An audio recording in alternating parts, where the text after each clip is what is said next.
हुआ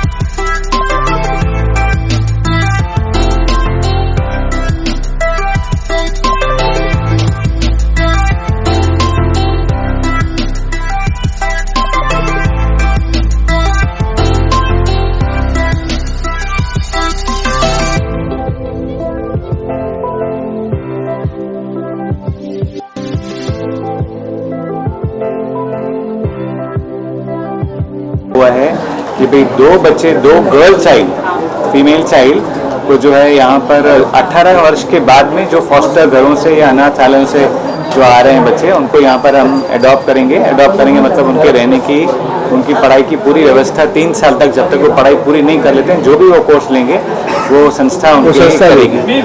यस, ये तय हो चुका है पहले ही, और हम इसमें और बढ़ोतरी का सुविधाएं उपलब्ध रहेंगी। वैसे तो वर्कशॉप में कितना फायदा मिलेगा, क्या लाभ होगा? मैं कहूँ कि ये जो वर्ग है हमारे समाज का, उसको काफ़ी वाकई परेशानी में है। अगर ऐसे में ये फॉस्टर केयर ये हो जाता है तो बहुत अच्छा है। जितने परिवार आगे आएंगे, हम हमारे पेरेंट्स में इसकी जानकारी देंगे, क्योंकि बहुत से पेरेंट्स हैं जिनको बच्चे नहीं हुए हैं और वो अपनी ट्रीटमेंट कराते रहते हैं यहाँ, तो उनको ये जानकारी बताएंगे। और हमारी ये भी जो अभी इन्होंने जो अनाउंस किया कि भाई उसके बाद में उनको अडॉप्ट भी करने का, अगर उनको डिस्ट्रिक्ट मजिस्ट्रेट दे देते हैं तो ये बहुत मेरे ख्याल से हम लोग संस्था की तरफ से तो हम लोग पूरा इसको प्रमोट करने वाले हैं, in the parents, in the staff and in the students also. हमारे 25,000 बच्चे हैं, उतने 25,000 सब तरह से संदेश जाएगा बराबर से। सर आप कुछ बताइए। बस हमारे लिए तो देखिए, कृष्ण भगवान को याद करो तो वो भी ऐसे ही थे।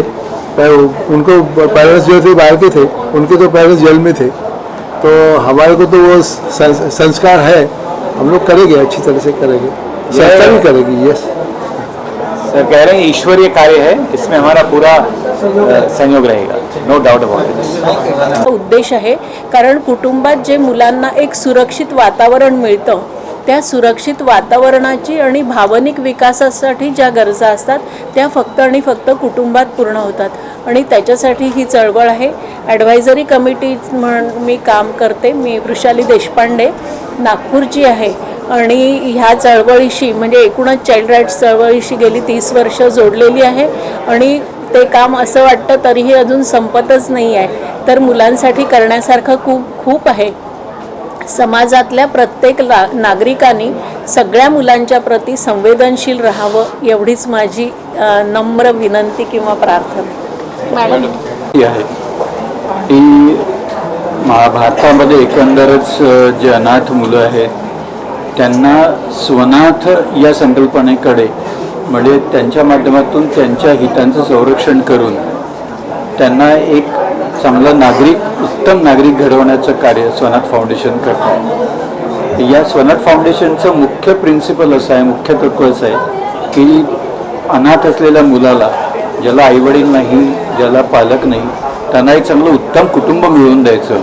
आणि उत्तम कुटुंब कशाला, तर त्याला आईवडील आणि कुटुंबाच्या माध्यमातून त्याच्या हितांचं रक्षण करायचं, आणि त्याला एकंदरच अशा वातावरणात त्याला वाढवायचं की ज्याला खरं नैसर्गिक वातावरण मिळेल आणि त्याचा विकास होईल। हे या स्वनाथ फाउंडेशनचं आम्ही एक पाईक म्हणून काम करतो आहे। त्याकरता मला खूप मजा वाटते, आनंद वाटतं काम करताना, आणि हे एक खूप चांगलं कार्य आहे, राष्ट्र विकासाचं कार्य असं मला वाटतं।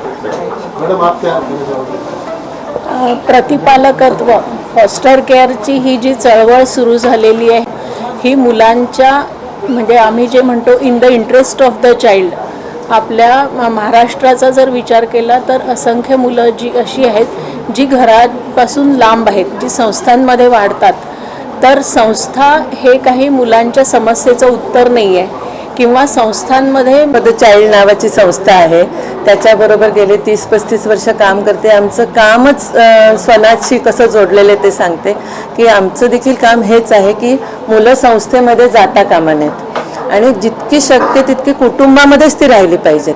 मग ते कुटुंब एखाद्या वेळेस स्वतःचं असू शकेल, ते पण सक्षम करता आलं पाहिजे. आणि स्वतःचं जर नसेल म्हणून मग त्याला पर्याय संस्था, हे काही बरोबर नाही. आणि त्यासाठी त्याला पर्यायी कुटुंबांमध्ये खूप तुम्हाला विचार करता येईल की स्वतःचे नातेवाईक असतात, आजी आजोबा असतात, किंवा जे खरोखरच ज्यांची मुलं मोठी झालेली आहेत किंवा ज्यांना मुलं नाही आहेत किंवा मुलं होऊन गेलेली आहेत, अशी कितीतरी कुटुंब आहेत की ज्यांना मुलं सांभाळण्याची इच्छा असते पण त्यांना माहिती नसतं. कारण एकदा मूल संस्थेत आत गेलं की त्याचा समाजाशी संपर्कच तुटतो. आणि समाजाचं एकंदर असं आपण जर बघितलं, निवारा जरी मिळाला तरी भावनिक विकासाची जी त्यांची गरज आहे ती संस्थेत पूर्ण होऊ शकत नाही. आणि एकीकडे आपण चाइल्ड राईट्सचा विचार जेव्हा करतो तेव्हा आपण कुटुंब हा मुलांचा अधिकार मानतो, तर कुठलंही मूल कुटुंबापासून वंचित राहू नये हा विचार ह्या प्रतिपालकत्व किंवा ज्याला आपण फॉस्टर केअर म्हणतो ह्या योजनेत गव्हर्नमेंटच्या आहे. आणि ही प्रतिपालकत्वाची योजना ही सर्वदूर पसरावी, ह्याचा प्रचार व्हावा. आणि जी मुलं की जी अडॉप्शनमध्ये पण जाऊ शकत नाहीत, अशी 6 ते 18 वर्ष वयोगटाच्या मुलांसाठी ही प्रतिपालकत्वाची योजना आहे. आणि ह्या सगळ्या मुलांना करोनाने बरेच ठिकाणी असं झालं, आजी आजोबा येतात, संस्थेत ठेवा, हो सुरक्षित राहील, शिकेल चांगलं, असं त्यांना वाटत असतं. त्यांना ते वास्तवच माहिती नाही आहे की संस्थेमध्ये मूल शिकत असेल, राहत असेल, पण सुरक्षितता आहे का? तुम्ही जर बातम्या वाचल्या असतील तर कितीतरी शारीरिक शोषण, लैंगिक शोषण मुलांचं होतं. आणि ह्या सगळ्या गोष्टी छुप्या राहतात समाजापासून, कारण संस्था हे स्वतःचं एक आयलंड म्हणून राहतात. आणि त्यांचा समाजाशी काही त्या मुलांना काय त्यांचं होतंय, काय त्यांचं होतंय कोणालाच पत्ता लागत नाही. आणि म्हणून आपण काय म्हणतोय, एक म्हणजे संस्थेत मूल जाताच कामा नये, आणि ते जाऊ नये म्हणून आधीच कायद्याने ही मदत करावी की ते मूल तिथल्या तिथे आपण त्याची तपासणी करावी, त्याची चाचपणी करावी आणि त्याला पर्यायी कुटुंब देण्याचा प्रयत्न करावा, जे फॉस्टर केअर आपण म्हणतो.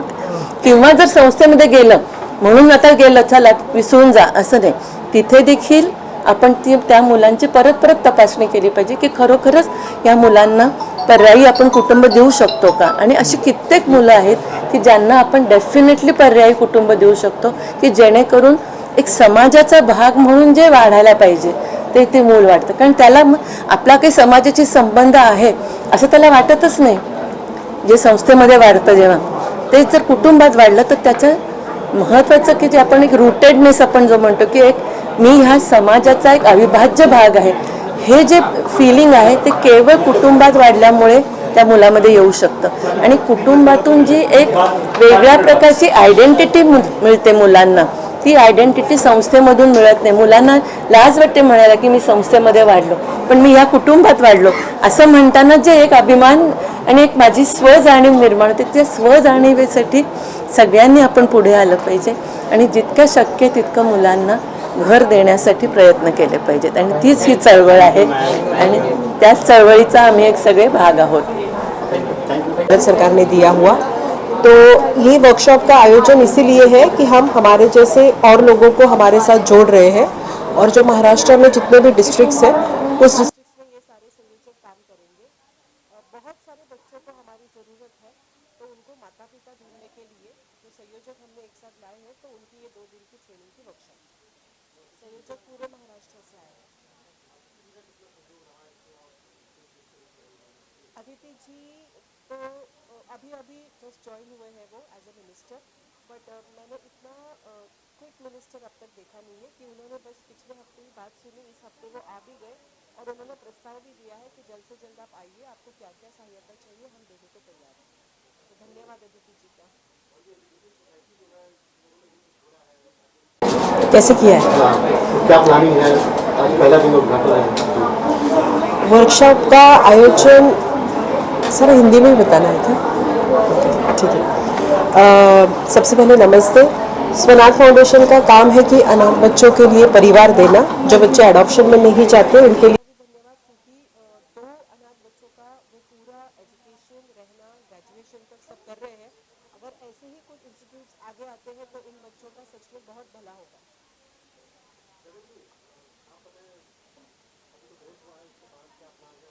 देखिए, ये 2 दिन की कार्यशाला में बेसिकली जितना अभी हुआ ऐसा है कि 36 जिलों में हमने इस फोस्टर केयर को इम्प्लीमेंटेशन करने के लिए एक पूरी संयोजकों की टीम अपॉइंट की है। अब ये संयोजक क्या करेंगे, हर डिस्ट्रिक्ट में जाके मतलब जो पेरेंट्स हैं तो सोसाइटी में अवेयरनेस क्रिएट करना, अवेयरनेस की मतलब फोस्टर केयर है क्या, उसे कैसे मतलब उसके थ्रू आपको बच्चा फोस्टरिंग के लिए मिल सकता है। तो ये संयोजकों को ये जो सारा कार्य पद्धत है कि मतलब ये सारा प्रोसीजर समझाने का ये कार्यशाला है 2 दिवस की, जिसमें मतलब उन्हें पूरे कायदा मतलब सेक्शन 44 क्या है, जेजे एक्ट का है, तो उसकी पूरी डिटेल नॉलेज 2 दिन के अंदर दी जाएगी। चाइल्ड राइट्स के बारे में, पेरेंट्स को कैसे मतलब बच्चों को काउंसिल करना है, तो ये ट्रेनिंग उस चीज़ के लिए रखी गई है। लाडुलकर जिला बाल संरक्षण अधिकारी अकोला यहाँ कार्यरत हूँ और जो अभी 2 दिन की कार्यशाला होने वाली है वो यानी प्रतिपालकत्व योजना, इसके बारे में अपने को जानकारी मिलेगी अभी ये 2 दिन की कार्यशाला में। आप अकोला, क्योंकि आपने नाम लिया, तो अकोला पहली डिस्ट्रिक्ट है जहां पर फोस्टरिंग सबसे पहले शुरू हुई थी, प्रतिपालित तत्व योजना। तो आप उस जर्नी से आप इस सरकार की तरफ से जुड़े हुए हैं, तो वो आप अपने एक्सपीरियंस के बारे में कुछ कहना चाहेंगे?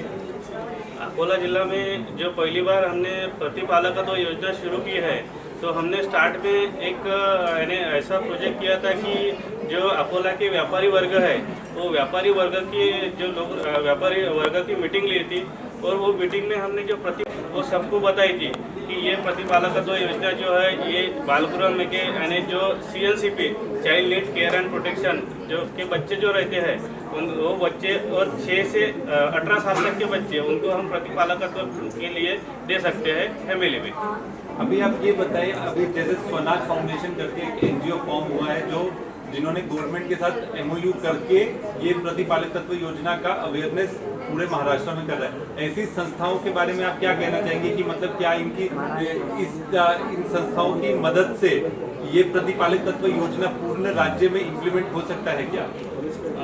गवर्नमेंट ने अभी जो प्रतिपालकत्व योजना शुरू की है, गवर्नमेंट तो गवर्नमेंट के माध्यम से चलाती है, लेकिन जितना टाइम पूरा टाइम नहीं दे सकती, इसलिए NGO के माध्यम से जो काम होता है NGO अपनी पूरी ताकत लगाती है। वही हिसाब से अभी जो स्वनाथ फाउंडेशन है, स्वनाथ फाउंडेशन आपने ये 2 दिन की कार्यशाला के लिए बहुत बड़ा सहयोग दिया हुआ है। आपको क्या लगता है कि मतलब ये प्रतिपालित तत्व योजना रचाने के लिए स्वनाथ फाउंडेशन जैसी संस्था, उनका कैसा रोल रहेगा?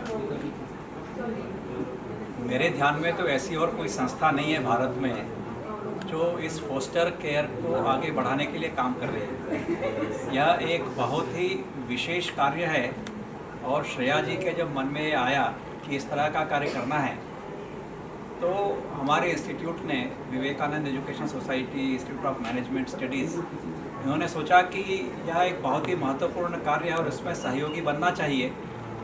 तो श्रेया जी के साथ में मिलकर के, स्वनाथ फाउंडेशन के साथ मिलकर के हमारा मैनेजमेंट इंस्टीट्यूट भी यह काम कर रहा है और हमारी CSR एक्टिविटी के रूप में इसको हम सबसे अधिक प्राथमिकता देते हैं, क्योंकि यदि 140 करोड़ देश की जनसंख्या में 2 करोड़ अनाथ बच्चे हैं जिनके कोई माता पिता देखभाल करने वाले नहीं हैं, यदि उनको हम माता पिता दे पाए, उनको हम भावनात्मक जोड़ कर पाए, तो इससे बड़ा और क्या काम हो सकता है। तो इसी बात को लेकर के हमने यह कार्य प्रारंभ किया है। जैसा आपने ये 2 दिन की कार्यशाला के लिए आपने जो सपोर्ट किया है, तो आप क्या अपेक्षा रखते हैं कि मतलब महाराष्ट्र जैसे राज्य जहाँ पर सबसे ज़्यादा अनाथ आश्रम है, जहाँ पे सबसे ज़्यादा अनाथ बच्चे पूरे राज्य में पाए जाते हैं, तो इस कार्यशाला की मदद से जो आपने इतना बड़ा सहयोग, जहाँ पे पूरा मतलब इम्प्लीमेंटेशन के लिए आपने जो सहयोग दिया है, इसकी प्रेरणा आपको कैसे मिलती है?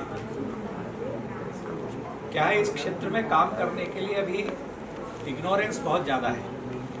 एक तो बच्चों के मन में विश्वास पैदा करना कि वो फोस्टर केयर में जा रहे हैं तो वहाँ पर उनके साथ में ठीक से व्यवहार होगा। फिर ऐसे पेरेंट्स को एजुकेट करना, उनकी इग्नोरेंस निकालना कि ये एडॉप्शन नहीं है, ये फोस्टर केयर है और वो भी अपने माँ बाप की तरह उन बच्चों का ख्याल रख सकते हैं। तो जब इस तरह की भावना लोगों के मन में जब तक ठीक से नहीं आएगी तो ये काम नहीं हो सकता। तो इसके लिए यह 2 दिन की कार्यशाला की जब कल्पना मेरे सामने श्रेया जी ने रखी, तो मुझे लगा कि हाँ, ये बहुत ही आवश्यक है, क्योंकि लोगों के मन से कई तरह की भ्रांतियों को दूर करना बड़ा आवश्यक है। तो जब ये हर एक जिला से संयोजक यहाँ पर आए हैं और 2 दिन में उन सब की अच्छे से ट्रेनिंग दी जाएगी। उनको ये बताया जाएगा कि उनके लिए क्या टॉकिंग पॉइंट्स है और किस तरह से उन्हें काम करना है। तो वो ऐसे माता पिता जो कि फोस्टर केयर लेना चाहते हैं और ऐसे बच्चे जो फोस्टर केयर में जाएंगे, उन सभी को किस तरह से बात करना, उनको प्रेरित करना और उनको इस दिशा में सही ढंग से कोई भी समस्या है उसको दूर करना। तो ये ट्रेनिंग की बड़ी आवश्यकता है। हमारा मैनेजमेंट इंस्टीट्यूट है, यहाँ पर क्लासरूम्स हैं, तो हमने कहा कि क्यों ना हम इसमें हाथ मिलाएं उनसे और यह क्लासरूम को अवेलेबल करके दें और सारी सुविधाएं उपलब्ध कराएं ताकि एक अच्छे लेवल की ट्रेनिंग फैसिलिटी उनको यहाँ पर मिले। 2019 से आप एक संस्था के साथ जुड़े हैं। आप जैसे लोग जो पूरे जो नई नई संस्थाएं जो बनती हैं उसके लिए सहयोग में अगर आप जैसे लोग पीछे खड़े रहें तो सोसाइटी के बहुत सारे जो कार्य हैं जो जिनके लिए सबसे ज़्यादा ज़रूरत क्या रहती है, एक रहता है जैसे फाइनेंशियल असिस्टेंस रहती है, एक टाइम असिस्टेंस रहती है।